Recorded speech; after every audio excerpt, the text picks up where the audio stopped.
አርሰናል በተለያዩ ምክንያቶች ጫና ላይ ያለ ክለብ ነው። ለተከታታይ ዓመታት ሁለተኛ ደረጃን ይዞ አጠናቋል። በእንግሊዝ ፕሪሚየር ሊግ ደግሞ ለ5 ዓመታት ትልቅ ዋንጫን አልወሰደም።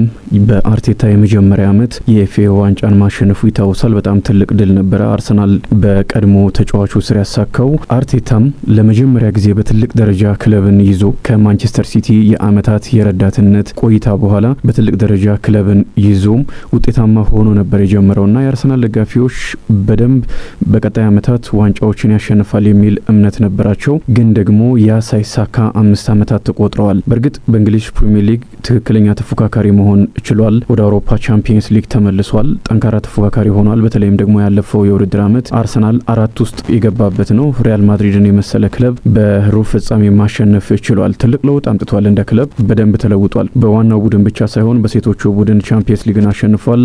በወጣቶችም ከ18 ዓመት በታች የፕሪሚየር ሊጉን ዋንጫ መውሰድ ችሏል። እንደ ተቋም ትልቅ ለውጥ ያመጣ ክለብ ነው። በወንዶቹ በዋናው ቡድንም ትልቅ ለውጥ አምጥቷል። ግን ደግሞ ይህ በዋንጫ መታጀብ ይኖርበታል። በዋንጫ የማይታጀብ ከሆነ ብዙ ነገሮች ጥሩ ላይሆኑ ይችላሉ። ደጋፊ ዋንጫ ብቻ ነው አሁን የሚጠብቀው። ከሚቀጥለው ዓመት ደግሞ የአርቴታ ዋንጫ ማሸነፊያ ጊዜ ነው። ባለፉት ዓመታት ብዙ ወጪ ተደርጓል። ለዚህ ክለብ ግንባታ ወይም ለሚኬል አርቴታ ስብስብ ከፍ ያለ ገንዘብ ወጪ ተደርጓል። ዴክላን ራይስን በ105 ሚሊዮን ፓውንድ አስፈርሟል አርሰናል። ሌሎችም ተጫዋቾች ወጥተዋልና ቀጣይ ዓመት ዋንጫ ነው የሚፈልገው። አሁን እነማን ናቸው ከዚህ ክለብ ጋር ስማቸው የተያያዘ የሚገኘው? በአጥቂነት በዋናነት 2 ተጫዋቾች ናቸው፣ ቤንጃሚን ሼሽኮና ቪክተር ጊዮኬሬሽ። ሼሽኮን በተመለከተ ዘሰን ለአርሰናል ደጋፊዎች ጥሩ መረጃ አይደለም ይዞ የወጣው።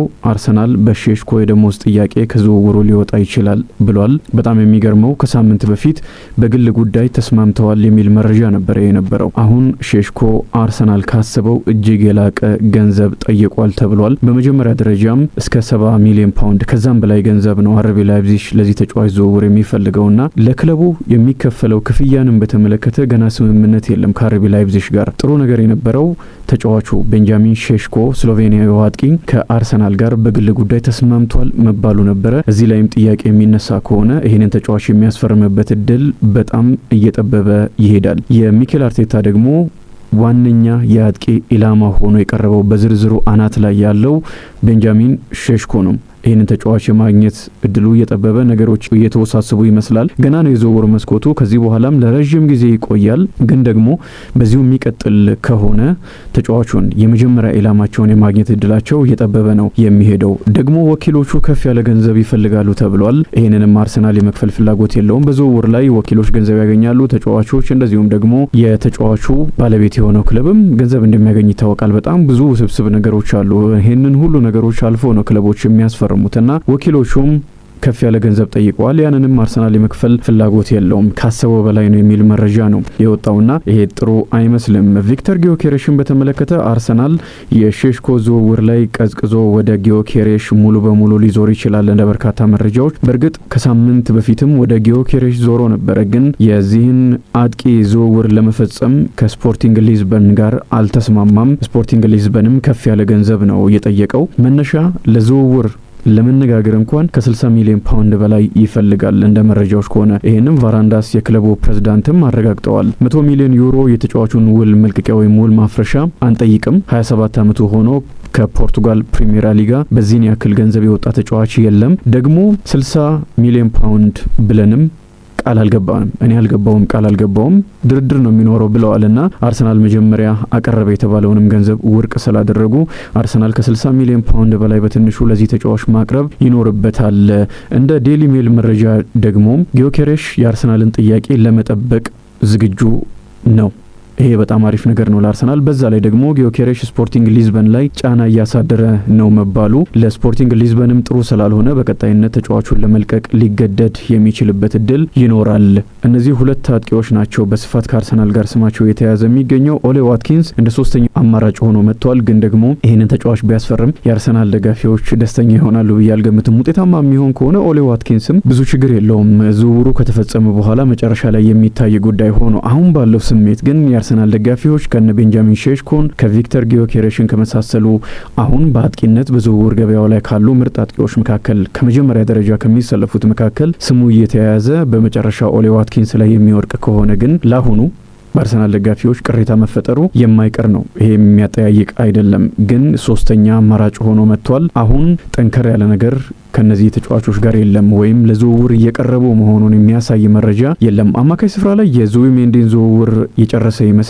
አብዛኞቹ የመረጃ ምንጮች ይህን የሚያጠናክሩ ናቸው። ፋብሪዚዮ ሮማኖም፣ ዴቪድ ኦርነስቲንም ሌሎችም ስካይ ስፖርትን ጨምሮ እንደዚህ አይነት መረጃ ይዘው ወጥተዋል። የ26 ዓመት ስፔናዊ ተጫዋች ነው። ልምድ ያለው ተጫዋች ነው። በትልቅ መድረክ አቅሙን በደንብ አሳይቷል። ከስፔን ብሔራዊ ቡድን ጋር ይሄ ልምዱ አርሰናልን ይጠቅማል። የሚያድግ ወይም ደግሞ ገና ልምድ የሚፈልግ ተጫዋች ነው የሚባል አይደለም። በትክክለኛ ሰዓት ነው ወደ አርሰናል የሚሄደው። ምናልባት ክለቡንም ሊጉንም የመልመድ ጉዳይ ካልሆነ በተወሰነ ሊቸገር ካልሆነ በስተቀር ምርጥ አማካይ ስፍራ ተጫዋች ያስፈርማል።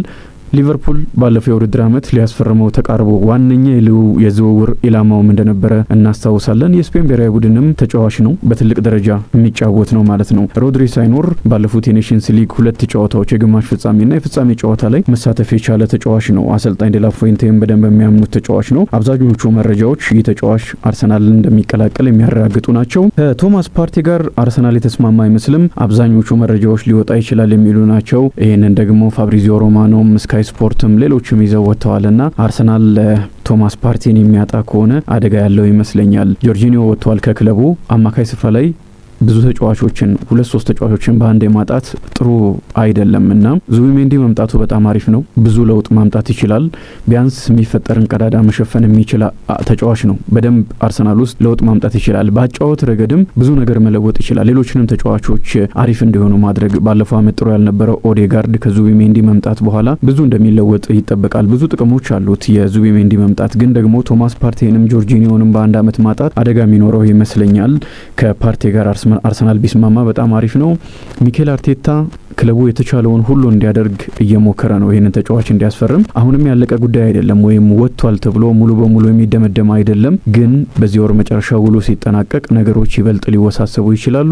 አርሰናል ቶማስ ፓርቴን ማቆየት የሚችል ከሆነ አምና ሁሉን ነገር ሰጥቶ አሳይቷል። በእኔ እምነት በቋሚነት በሚቀጥለው ዓመት ማንም ቢፈርም የመጫወት አቅም ያለው ተጫዋች ነው። ስካይ ስፖርት ደግሞ አርሰናል ክርስቲያን ኖርጋርድን ይፈልጋል ብሏል። የ31 ዓመት የብሬንትፎርድ አምበል ነው። 196 ጨዋታዎችን ከብሬንትፎርድ ጋር አድርጎ 13 ጎሎችን አስቆጥሯል። ከምንም በላይ የፕሪሚየር ሊግ ልምዱን በርካታ ዓመታትን በፕሪሚየር ሊጉ ማሳለፉና ጨዋታዎችን ማድረጉ እንደዚሁም ደግሞ መረጋጋቱ አርሰናልን እንደሚጠቅም ይጠበቃል። ይሄ በጣም አሪፍ ነገር ነው ለአርሰናል ልምዱን በደንብ ስለሚያጋራ ማለት ነው። በቋሚነት ባይሆን እንኳን ከተጠባባቂነት ሲነሳ ተጫዋቾች እንዳምነው በብዛት ቢጎዱ መሸፈን የሚያስችል አቅም ስላለው ማለት ነው። ሌላው የኤልሃኑስ ጉዳይ ነው። ትናንት ከሌስተሩ ሞሮኮዊ ወኪሎች ጋር አርሰናል መስማማቱን አፍሪካ ፉት መረጃ ይዞ ወጥቷል። ያን ተቀብለው ብዙዎች ዘግበውታል። አፍሪካ ፉትን በተመለከተ አፍሪካዊ እግር ኳሳዊ ዜናዎች ላይ ትኩረት የሚያደርግ ነው። አዘጋጆቹ ይህንን ይገልጻሉ። ታማኝነቱ ጉዳይ ላይ ጥያቄ የሚነሳበት ቢሆንም ግን በጣም አሪፍ ነው የሚሆነው። አርሰናል ከኤልሄኑስ ጋር ከተስማማ 21 ዓመቱ ነው። አምና ሌስተር ውስጥ ጥሩ ነገር ካለ ወይም ከነበረ አንዱ ኤልሄኑስ ነው። ከጌንክ ነው በ21 ሚሊዮን ፓውንድ ያስፈረሙትና በጣም አሪፍ ሆኖ ተመልክተናል። በትልቅ ደረጃ መጫወት የሚያስችል አቅም አለው። ዋረን ዛይር ኤሜሬ ሌላኛው በአርሰናል እይታ ውስጥ ያለ ተጫዋች ነው። ፓሪስ ሰን ዠርማ የመልቀቅ ፍላጎት ባይኖረውም ግን ተጫዋቹ ልክ እንደጀመረበት ጊዜ የመጫወቻ እድል የተሰጠው ስላልሆነ የእግር ኳስ ሕይወቱን ቀጣይነቱን እንደጠበቀ ለመጓዝ ከፓሪስ ሰን ዠርማ ጋር ሊለያይ ይችላል። አሁን በፓሪስ ሰን ዠርማ ቤት ውስጥ አማካይ ስፍራው በአስገራሚ ተጫዋቾች ተይዟልና ዋረን ዛይር ኤሜሬ እድል ያለው አይመስልም። ይሄንን በሚገባ ተገንዝቧል። ስለዚህ አርሰናልን አማራጭ ሊያደርግ ይችላል። ግን ደግሞ ፓሪስ ሰን ዠርማ ይሄንን ተጫዋች የሚሸጠው በደንብ ጠቀም ያለ ገንዘብ የሚያገኝ ከሆነው ብዙዎቹ መረጃዎች እስከ 70 ሚሊዮን ፓውንድ ድረስ የሚያደርሱ ናቸው። አርሰናል ይህንን ይከፍላል የሚጠበቅ ጉዳይ ነው። ግን ከኤምሬ ጋር ስሙ ተያይዟል። በመስመር አጥቂነት ወደ ሮድሪጎ መመለሱን የሚጠቁሙ መረጃዎች እየወጡ ነው። በድጋሚ ከአርሰናል ጋር ይህ ብራዚላዊ ተጫዋች ስሙ ተያይዟል። አርሰናል የኒኮ ዊሊያምስ ዝውውር ላይ ተስፋ ቆርጧል። ተስፋም የለውም፣ ምክንያቱም ተጫዋቹ ወደ ባርሴሎና ለማምራት ከጫፍ ደርሷል። ዝውውር ነው፣ ምንም ነገር ሊፈጠር ይችላል። አሁን እየወጡ እንዳሉ መረጃዎች ግን ወደ ባርሴሎና ለማምራት ከጫፍ ደርሷልና በድጋሚ ወደ ሮድሪጎ ጉዳይ ተመልሷል። ጠበቅ አድርጎ ዝውውሩ ሊይዘው እንደሚችል ስታንዳርድ የስፔን ምንጮች ያላቸውን ጠቅሶ ዘግቧል። እስከ 77 ሚሊዮን ፓውንድ ድረስ ያስወጣዋል። በትንሹ ዝውውሩ ገና ነው፣ ጊዜ አለ።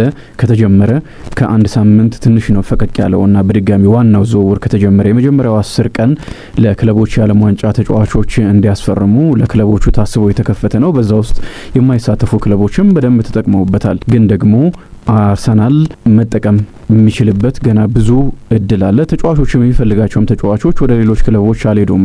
ምናልባት የኒኮ ዊሊያምስ ጉዳይ ካልሆነ በስተቀር ሌሎቹ ተጫዋቾች አሁንም በገበያ ላይ ያሉ እየመራ ነው ዝውውሮችን የሚሉ መረጃዎችን በተደጋጋሚ እየወጡ ይገኛሉ።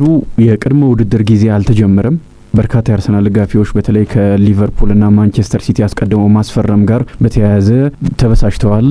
አርሰናልን ዝውውር አጠቃላይ እንደማይረባ በተለይም ደግሞ አንድሪያ ቤርታ ከመጡ በኋላ ዝውውር እንዳልፈጸሙ እያሳዩ በጣም ተበሳጭተዋል። ግን ደግሞ በጣም አሪፍ ስራዎች ተሰርተዋል። በክለብ ውላቸው ያለቁ እንደዚሁም ደግሞ ውላቸው ሊያልቅ የተቃረቡ ተጫዋቾችን አስፈርመዋል። የጋብሪኤል ማጋላይሽን ውል ማራዘሙ በጣም አሪፍ ዜና ነው። ከኢታን ዋኔሪ ጋር መቃረቡ እንደዚሁም ደግሞ ሊዩስ ስኬሊ ጋር መስማማቱ በጣም አሪፍ ዜናዎች ናቸው። የፓርቲን ጉዳይ መጨረስ ይኖርበታል። ሌሎችም ተጫዋቾች ውላቸው የሚጠናቀቃሉ። እነሱ ጋርም ስራ አለ። ደግሞ ከውጭም ተጫዋቾችን ለማስፈረም ሙከራ እያደረገ ይገኛልና ጊዜው ገና ነው።